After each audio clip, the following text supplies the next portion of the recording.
Hello everyone, welcome back to Cloud Institution again. Today in this video, as part of this Linux series, we're going to see another advanced, Linux interview question. So that is, what is initrd in Linux? Okay. So if you're preparing for your Linux interviews, so these particular questions will be really helpful for you to crack the interview. Okay. So first of all, we'll see what is Linux, what is initrd in Linux. Okay. So what is initrd? So let's see what is initrd. Okay, in Linux, the initrd, so it's kind of an initial RAM disk. Okay, so it's called as a initrd. Okay, initial RAM disk. Okay, it's a temporary root file system that is loaded onto the memory before the actual operating system is mounted.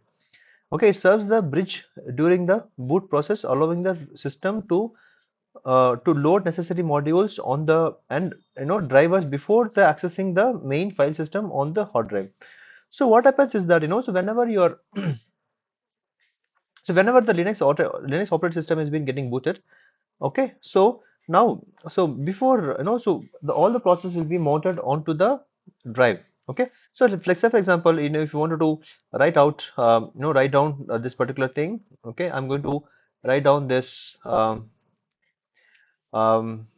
okay, this particular process.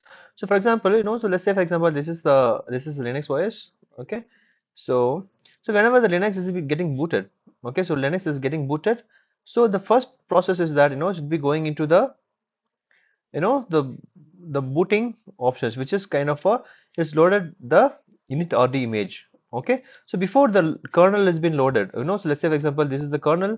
Okay, so it will be loaded after this one. Okay, this is called a booting process, right? So here the Linux initrd image, so Linux initrd image will be, so this is kind of a Linux initrd image. So here Linux um, initrd. So initial RAM disk. So what happens is then all the operating systems will be loaded onto this Linux initrd image. Okay, and then it will, after it's got successfully loaded, then it will try to load all the processes and everything on the hard drive. So let's say, for example, hard drive is over here. Okay, so this is the kernel, right? So what happens is that initially that initrd image will be loading all the processes, then it gives the control, okay, of the kernel to the hard disk. So the kernel to the hard disk over here. So after that, what happens is that the Linux will be loaded from the hard disk. Okay, so this is, we can just say that Linux initrd image is kind of a RAM disk. Okay, initial RAM disk. So we know what is RAM, right? So it's kind of a initial RAM disk. So it can be loaded from the memory. Okay, so it's keep all the processes on the memory before the system has been trying to get it started up. Okay, that's what initrd image is all about. Okay, let's go back and see in Linux where the Linux initrd image has been there. Okay, so if you can go with any kind of Linux images, I'm in AWS image, right? So if you can go back to slash boot. Okay, so you can see here there is some images called init Okay, this is called initrd image. So it will be the init So it's init is nothing but a initial RAM. Okay, the file system. So this is something which will be loaded during the system is being booted up.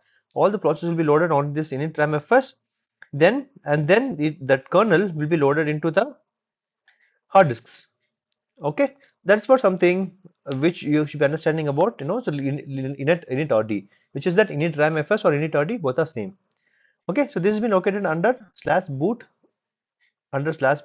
uh, folder. Okay, so hope you understand this particular question, guys. As you can redefine again. So in Linux, the initrd image, disk image is the temporary file system that is loaded onto the memory before the actual operating system is mounted. Okay, it serves the bridge during the boot process, allowing the system to load necessary modules and drives before the accessing the main file system on the drive.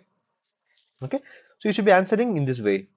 Okay, so hope you understand these questions. Please, so if you like this video, please like, comment, share, subscribe. See you again in the next video on the different question on the next series.